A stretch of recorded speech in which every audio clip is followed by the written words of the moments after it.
Hello there, welcome to the Play Out Podcast. My name is Scott McLachlan, and as usual, I'm joined by two very good friends and fellow Pompey fans, Jamie and Reese, to launch our new season's podcast episodes for the 24-25 Championship season. How are you, gentlemen? Are you good? Cooking in the summer? I'm now deaf in one ear thanks to your Play Out Pompey thing there. Yeah. Sorry about that. That's intro turned up to 10, wasn't it? What did he say? Yeah, 11. Well, I could for the next sound file, which we'll come on to in a minute. I'll make sure it's down a little bit. So welcome, gentlemen. Pompey are in the Championship. Exciting, very exciting, and very nervous as well, because obviously the quality of the opposition is just going to go up massively. And as we come into it later on in the podcast, we don't seem to have improved the squad as much as we did last season. So we'll talk about that later. But just to get us in the mood, and hopefully I don't deafen Jamie, I just want to go back to that Barnsley game where we won the title and just play a little bit audio, courtesy of our friends at Solent Radio. And we've got the commentators, Andy and Guy Whittingham, doing their thing. So let's listen to this. Line, near side again, and they're keeping possession fairly well. Just as I say that, they almost lose it, and now they find a bit of space, and there's a ball that's put Pompey in danger, and the ball across the face of goal is in, and Devontae Cole has scored, and the flag stays down. In truth, the shot that came in from McAtee, he totally mishit it. Illegally so, foul, hands in the back. Pompey free kick, which Pat goes quickly forward to take and wants to spread play to Abu Kamara on the right wing. It's a good ball, and Kamara's got it, and we know how dangerous he can be as he cuts in field and looks for the bit of Yengi. Good turn from Yengi. Ball will fall well, and it's blocked. Yengi scores. Pompey are level, and Yengi wants the ball back. Portsmouth score with their first attack. Yengi's left foot rifling it high into the net. It's Portsmouth 1, Barnsley 1. Oh, what a game we have. Yeah, first meaningful attack, really, wasn't it? I think that's the first time I think Kamara's actually got on the ball, as he does so often. Takes his man on, finds a nice little pass into Angerin. He's tried to turn and shoot, but it ends up behind Yengi, and Yengi swivels left foot, just drills it down the middle. I don't think the keeper's thinking high there, isn't he? He's thinking low either side. And Kamara, it's just he caused chaos. He caused chaos, and they couldn't quite get reorganised. Preston for a number of years in the Championship, out to the left-hand side. And Barnsley again coming forward, and Phillips has got a great chance, and Phillips has scored. McAtee's put it away. The flag is down. John McAtee. Just sit down. What can he make on the right? Plenty of players in the Barnsley penalty area. Sadie back to goal, trying to turn around the corner. Side challenge comes in, and the referee says penalty kick. It's a penalty to Portsmouth. A foul on Sadie. Barnsley are pleading the case with the assistant referee. Referee just urging them out. Colby Bishop steps up and scores! Away to the keeper's right, and that might be the goal that secures Portsmouth's return to the Championship. Bishop is fired up. Portsmouth are level. Pompey 2, Barnsley 2. This ain't over yet. I won't celebrate just yet. This Barnsley team want to win the game, as I said before, 2-1 up. They was going to get the third. This great fan base behind them and the support. Portsmouth should be able to see this out, but it isn't going to be easy. Don't have any more injuries in the celebrations. Cross comes into the near post, headers into the net! Shock to see! Surely Pompey are heading for the Championship! It's shock to see from a corner again! We've seen it so many times! It's Portsmouth 3, Barnsley 2, it might be the title! Oh, people are running on the pitch, and Bishop and others are trying to say, look, get off, save it till the end, get back in the stand, get off the pitch. And now the ball is being sent forward, the final whistle goes, the crowd are all over the pitch, 12 years after being relegated from the Championship, Portsmouth are back in the second tier of English football. A rookie manager has worked his magic and brought joy to Fratton Park. champions. It's Portsmouth 3, Barnsley 2. Amazing. Absolutely amazing. Yeah, well said, Guy. Absolutely amazing. And I just wanted to play that again because it was such a special night, and it was only 3 months ago, believe it or not. and we could be facing some very, very different emotions this season. Jamie, what do you think? Sort of 2 weeks before the season start, how do you think we're going to cope? Where do you think we'll finish? Do you think we need to add to the side? What do you think? Are we still allowed to swear on the podcast? Yes, you are Yeah, allowed to swear. We're fucked. Absolutely fucked. No, I don't know. I'm from what I saw the other night. It wasn't very impressive at all. The MK Dons game. Yeah, makes me glad that I was locked out, wasn't it? Really? Yeah. I mean, it was a hot day. It was a very hot day. I actually saw Marlon Pack walking down Wesley Grove that day. So he'd been training. He'd been training that day. So it was hot. It was very muggy. And you can't take friendlies too seriously. But it just looks like we haven't gone for the players yet. I don't know. Maybe there's still a few in the bag to come. But we've only got one player in on loan, and last season we had four, didn't we? Or by this time, 4 or 5. So we certainly had Andrew in, Kamara, and a couple of others in on loan. By June, really, start of July. So we are now on. It is the 1st of August. We're officially in the football season, and we'll cover it in a bit. So you're obviously quite trepidatious at the moment. What about you, Reece? What do you think? Surely there must be some more players to come in. Yeah, I think so. I'm not quite as pessimistic as Jamie, but I think one of the challenges we've got is that the pool of players that we can bring in who will enhance the squad is smaller, and we're competing against much bigger teams. And in League One, we were probably the top draw, or at least top 2 or 3 teams that could draw in players. We obviously had a bit more financial clout. We were much more financially stable. We were able to pay the wages, and then we were able to attract more players in the Championship. We're a much smaller fish in a bigger pond, and whilst I think we got some. I'm okay with the players we brought in, but I cannot believe they are not in the background going to have 2, 3, 4 more players, maybe with a lot more quality. But I just don't think it's as easy to get the players in, especially coming up kind of promoted club. You could say likely for relegation, maybe not. I hope not. But I just think it's a lot more difficult, and therefore I just don't think we're as big a pull. And when you're competing against teams that have come down from the Premiership, effectively. So, and also a lot of the teams who are in the Championship have played in the Premiership more recently than we have. And I think it's difficult. I'm not hugely, massively excited going, bring it on, but I'm not totally pessimistic yet. But definitely we had our business done earlier last year than we have done this year. Yeah, and there's as you say, there's probably reasons for that. Euros might have been another one. There's, squads are delayed, contracts delayed, players are sort of only just moving about now. There's been some quite interesting movements in the Premier League, certainly between teams, and certainly this week. But if you have a look at last season's Championship, so Plymouth, one of our rivals for that 21st place and above, they finished on 51 points. So really 52 and above is what you should be aiming for to stay up. And crucially, what I was thinking earlier is that it's goals that will get you the wins to stay up. And Plymouth scored 59 goals, conceded 70, but that seemed to be just enough. But conversely, if you have a look at how Ipswich in their fantastic run, they were the top goal scorers of the division, 92 goals. So that's.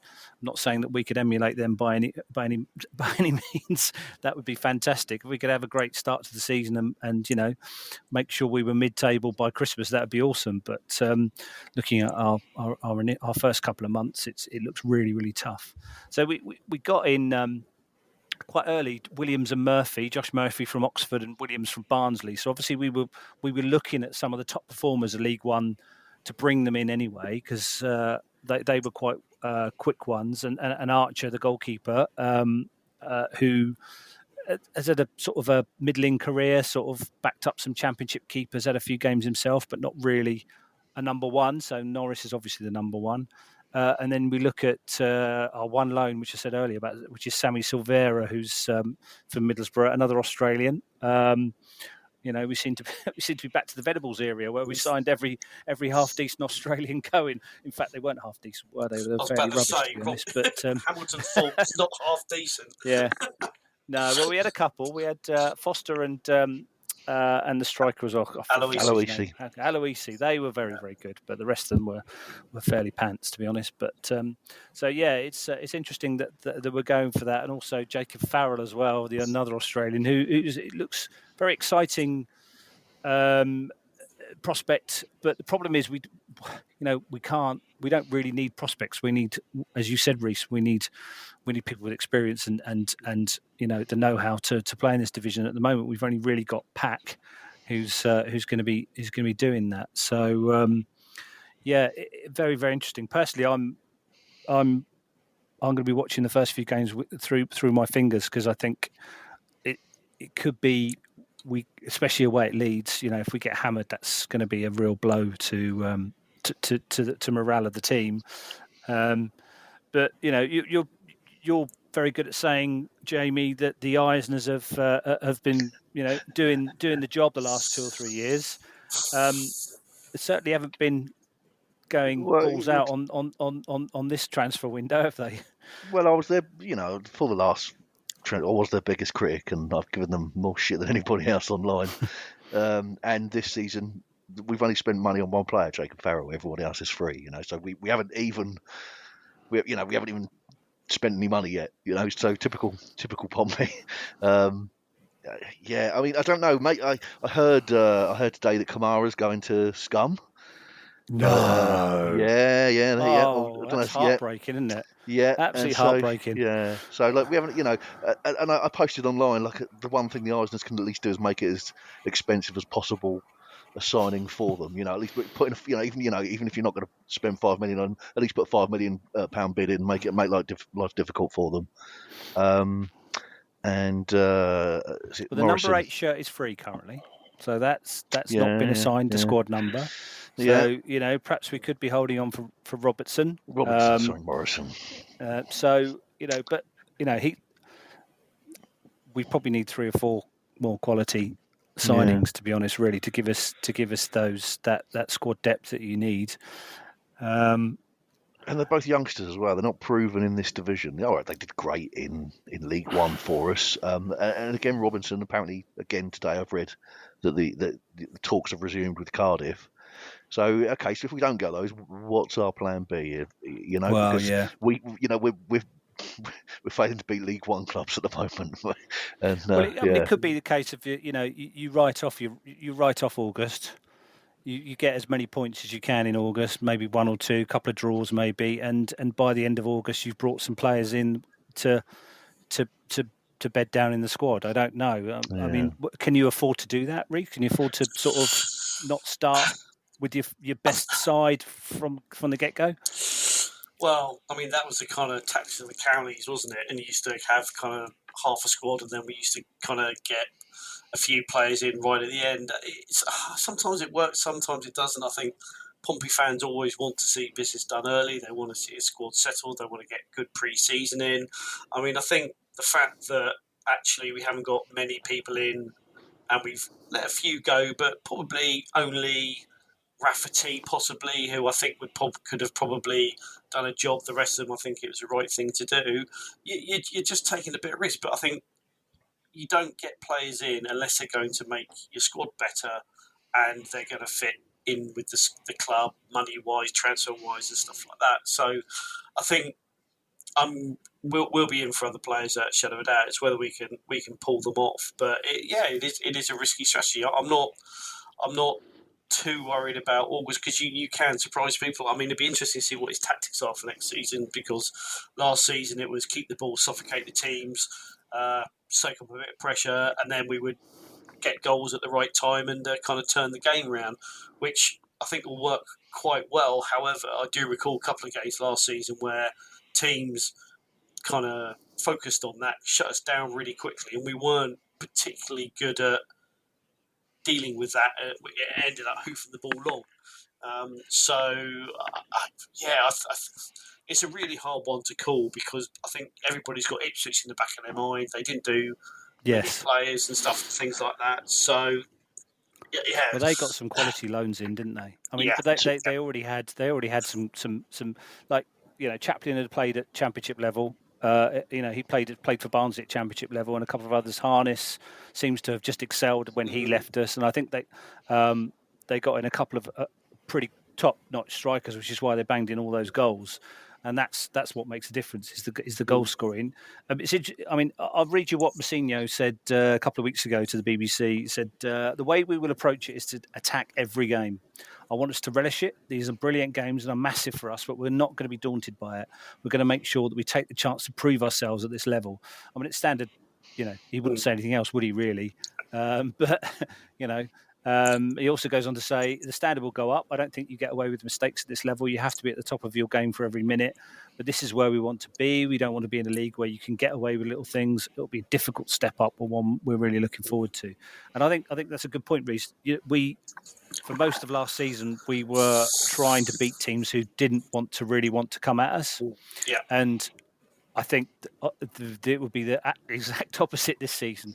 Every team will be looking at us and say, right, that's a 3-pointer. And we'll even at home we'll have teams who will come and attack us, and we won't have the ball for very long. So that's going to be a difficult mindset. I'm going to the Charlton game on Saturday. Whether that will be an indication of how we line up in 7 days' time, 9 days' time against Leeds or not, I don't know. But you would have thought he'd want to give his first 11 90 minutes or 80 or 75 minutes at least and see how they play against a fairly decent Charlton side. Yeah, I mean, I think we've got to realise is that, sorry, Joe, to interrupt, you don't get any points for friendlies. Friendlies I don't tend to watch them because they got nothing on them.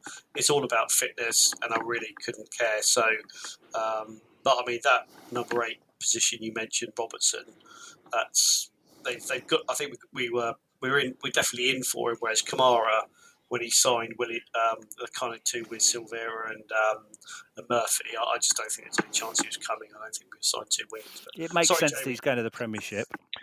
I just wanted to touch on something that you said, Reece. You like you said that there's no point signing players unless they improve the squad, and so far we've got in Jordan Williams at right back. I don't know much about him. I'm sure he is an improvement, but we let a good player, potentially good player in that position go.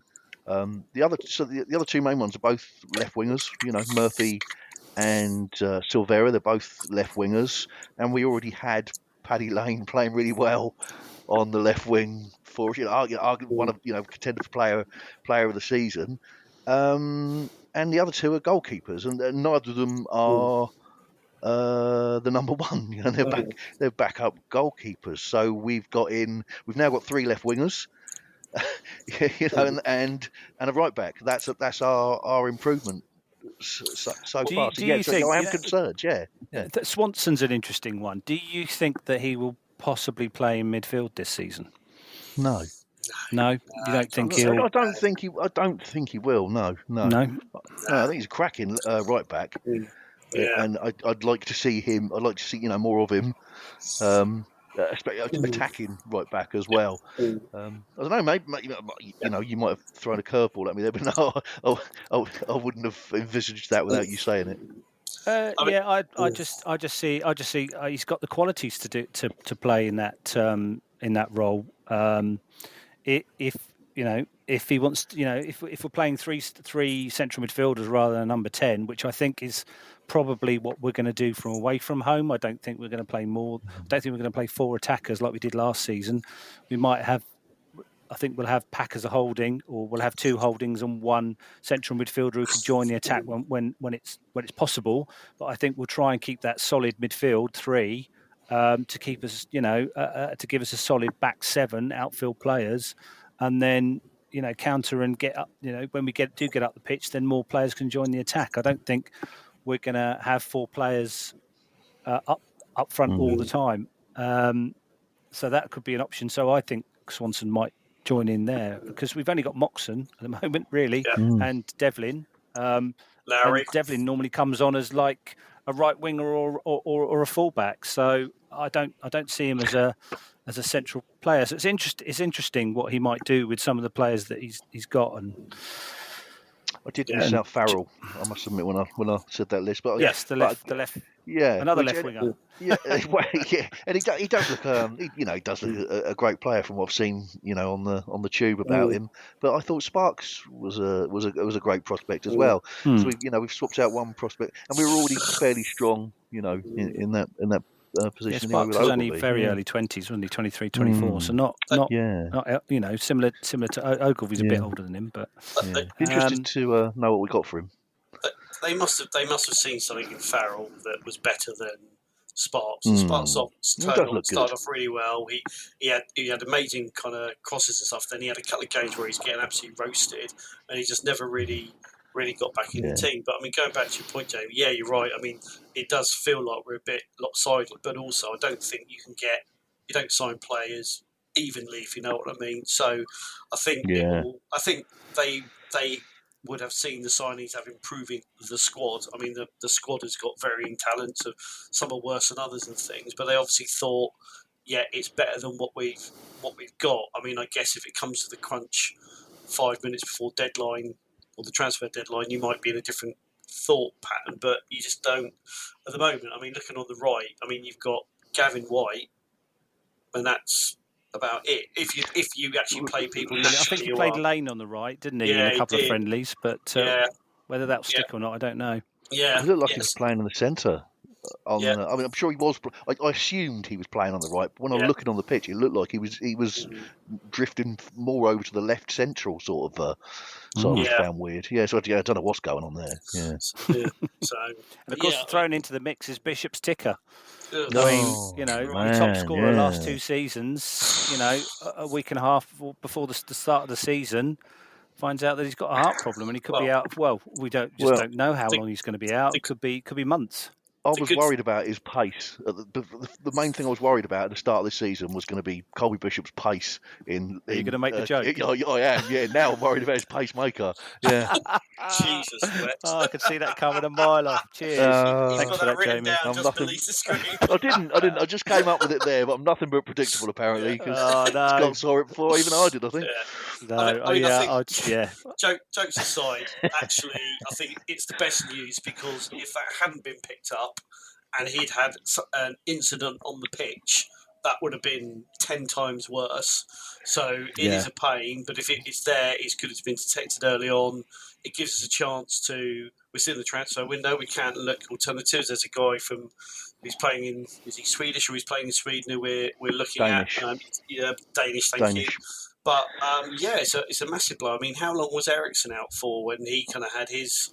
I'm not saying it's a similar thing, by the way, but I mean, it was a good half a year, wasn't it, at least?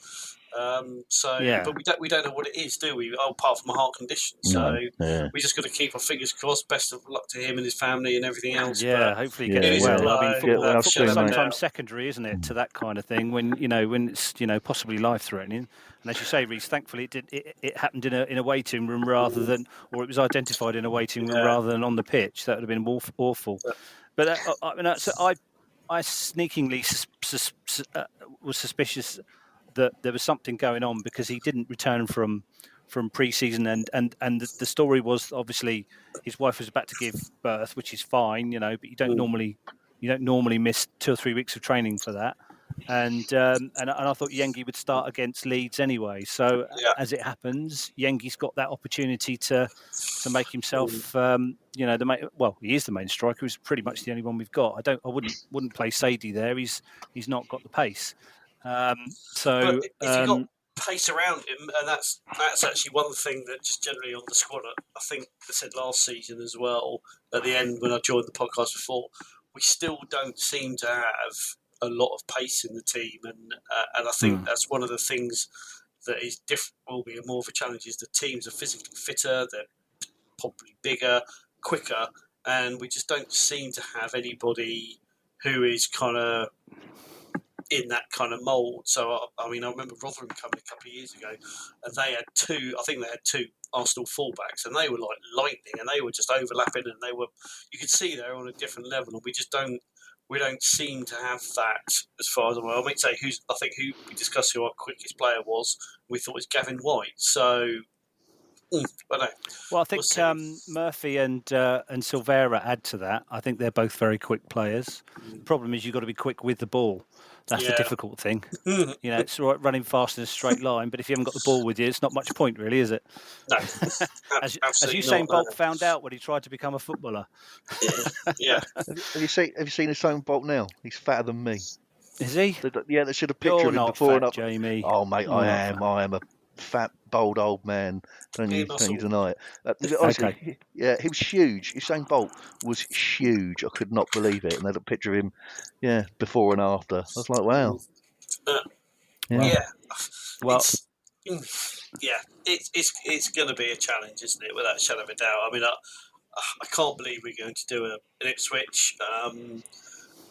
Just think the quality. We're definitely not. I had hopes of that. Absolutely not. I had hopes of that before, but we've got no chance in hell now. Not doing that now. We haven't invested in the squad. But I mean, you've got to look at. Let's have a look at August. So let's have a quick look at August. So obviously, Leeds away is the start, and then we've got League Cup, Millwall at home. No, we never do anything in the League Cup anyway, so we're not worried about that. Luton Town at home. Personally, I'm gutted we're not going to see Ross Barkley. I was really looking forward to seeing him at Fratton Park, but he's obviously gone off to bigger and better things. He's gone to Villa. Oh.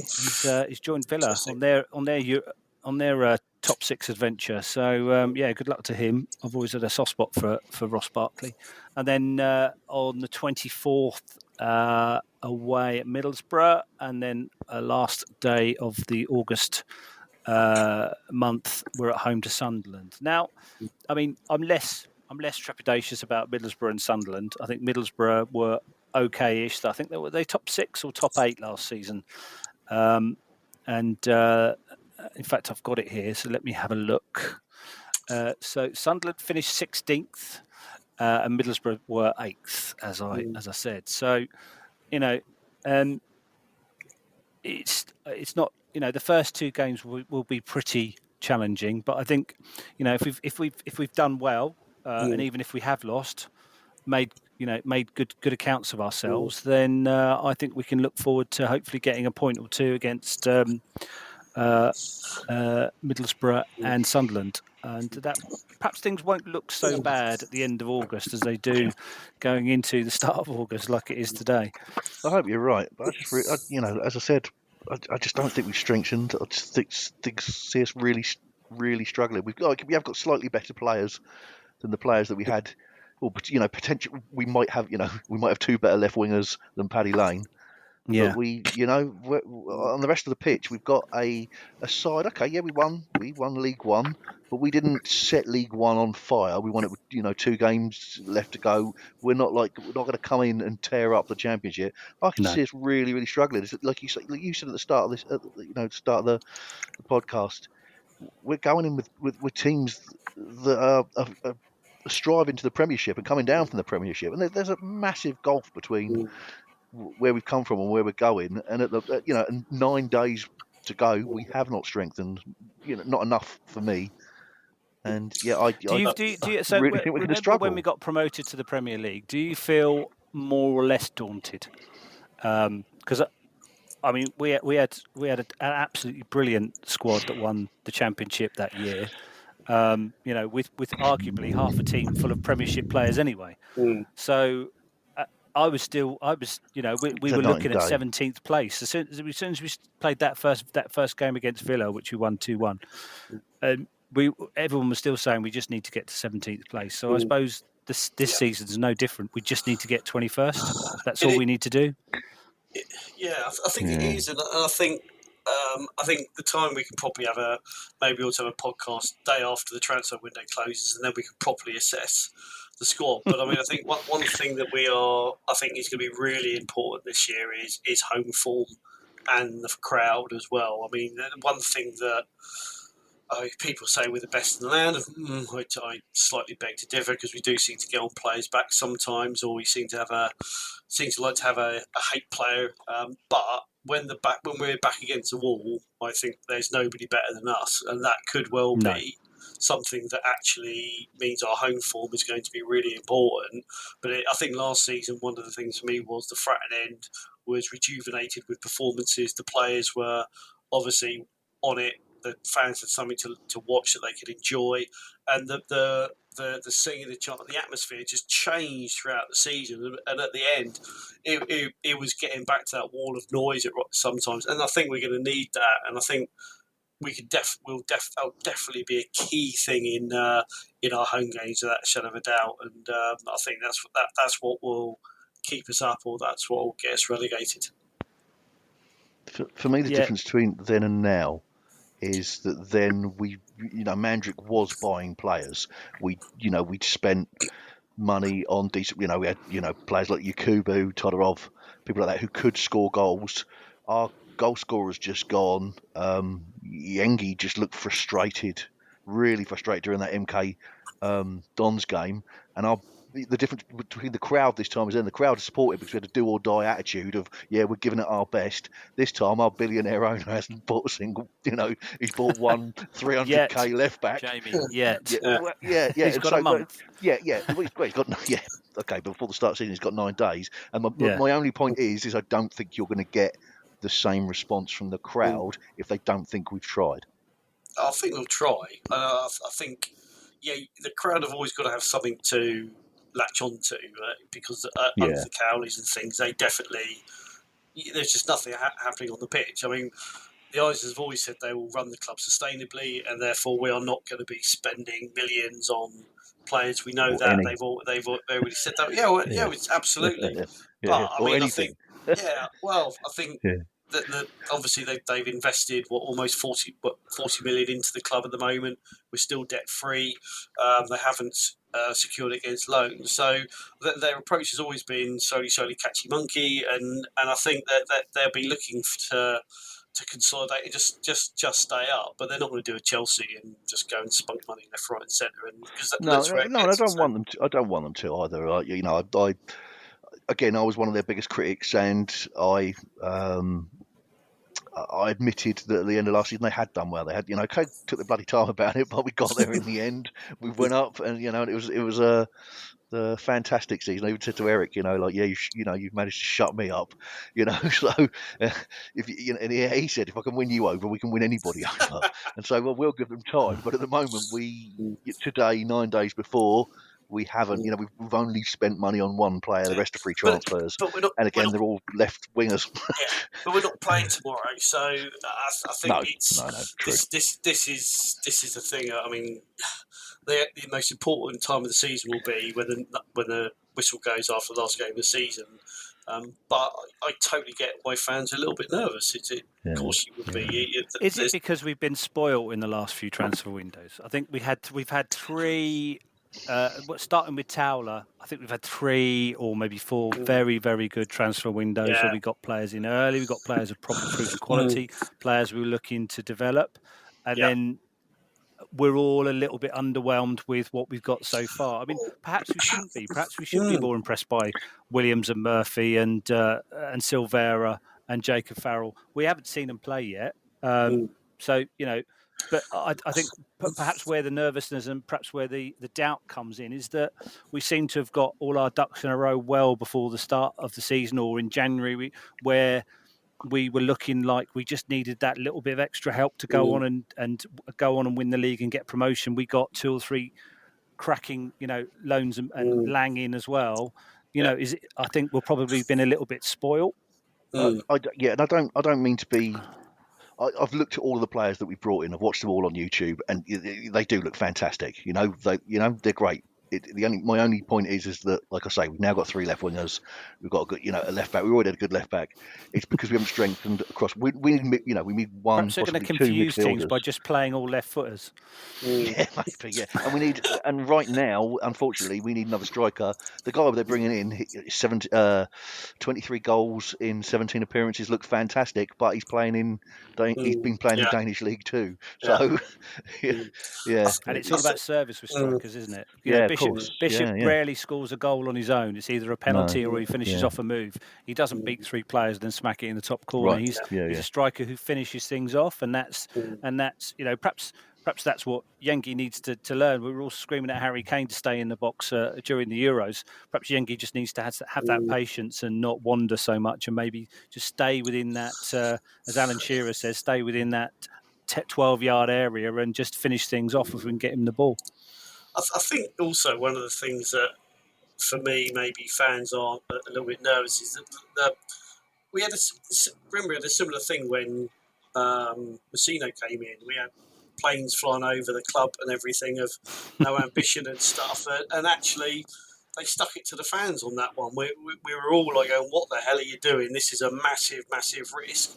Some seem to have written him off before we'd even kicked the ball. Others were, thankfully the majority I think, were willing to give him a chance, and he the club proved everybody wrong. And maybe the thing we've got to think about is the transfer policy has been very, very good. We haven't really had many duds, and maybe there is something that Vecino and the club see in these players to actually have a real good impact when we play. But you can't see that until really the first few games and go from there. So that's got to be a feather in our cap that maybe we haven't just unleashed or got as many players in. But as I said, I'll be amazed if we don't have signed 3 or 4. I think we had another guy who we had on loan who was a centre-back who came from Man City who clearly we were interested in.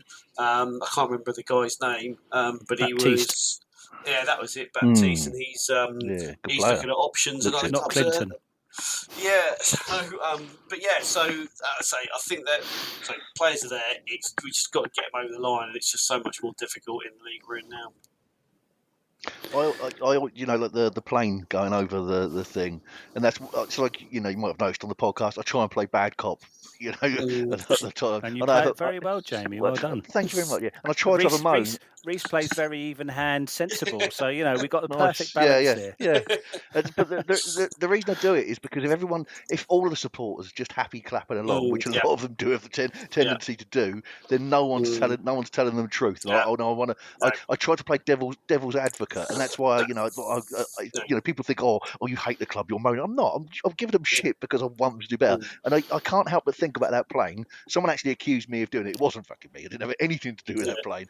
But I did think it might have made the squad turn around and go, we will show those bastards. We will prove them wrong. And sometimes a little bit of that is good for team morale. Yeah, I think you're right. I think on that point, I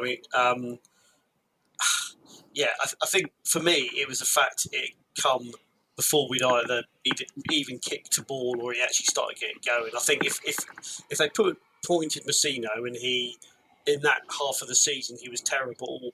I totally get where they're coming from, and fans do have every right to ask for better. That's totally fine. It's just the way they went about it without even a ball being kicked. But yeah, we've always had that element amongst. Well, I guess football fans across the globe, are like that sometimes. Sometimes you just want to vent and rant and howl at the moon occasionally, and I guess that's what those protesters were doing. They didn't see. They probably didn't think that they were going to get any purchase from the CEO if they met face to face and did things all very nicey. They probably thought, let's make a statement, let's do something bombastic, and then, as you say, Jamie, perhaps that will prick some consciences and some pride, and we've ended up, where we are now. Whether that was a positive or a negative, I don't know. But something happened at the club that they were starting to take things seriously about their transfer policy and about what they were doing. I think Rich Hughes, I said this before. I think Rich Hughes is a genius appointment, because obviously he has a very good plan about how he wants to develop the squad, and he and Mousinho obviously work really well. I think they knew each other before, so we want the club to succeed. That's why we're nervous. That's why we're fretting. That's why we're biting our fingernails. Is because we want the club to succeed. We don't want it to fall flat on its face, because that's no fun for anyone, really, is it? Absolutely not. Absolutely not. So, what's your predictions for the first 4 games, then, gents? We'll ignore the Millwall one. We're not counting the Millwall one. I think it's going to be lucky to get a point. I think it'll be tough. I think we'll get a few draws in there, but I think away we're going to be. Yeah, it's going to be a bit of a challenge. But I think we could turn one of those homes into wins. So I'm going to go 4 points. I'm going to agree with you, Reece. I think we can beat Sunderland at home. I think that's a winnable game. I think Luton's an unusual one. I don't know. You can't really tell from the way that their Premiership campaign panned out. Really, they went on mid-season. They went on a really good run where they won 3 or 4 games, and everyone was saying, "Oh no, they're definitely going to stay up." And then they just collapsed again. They couldn't score, and they couldn't. They were shedding goals left, right, and centre. So Luton's a very interesting one to see how good their squad is compared to us. Really, they went up through the playoffs, didn't they? They didn't storm the division either. I think they were 6th place and won the playoffs. So they were, they got there, but they possibly weren't in any shape to compete, even though they did win a few games. So that would be an interesting one. Maybe we can get a point out of that, and that would be a first point at home. So I'm going to go 4 as well. I'm going to go for a home win against Sunderland and a point against Luton at home, and we'll keep our fingers crossed that we can at least keep the score down when we play away from home at Leeds. And where else are we playing? Fixtures. Middlesbrough, yes. So I think Middlesbrough are a pretty decent side. So 4 points for me as well. What about you, Jamie? Nothing. Absolutely nothing. I genuinely think I'm just going to hide for the whole of August. I hope I'm wrong. Yeah, I think we'd be lucky to get a point. Sunderland, always a bogey side.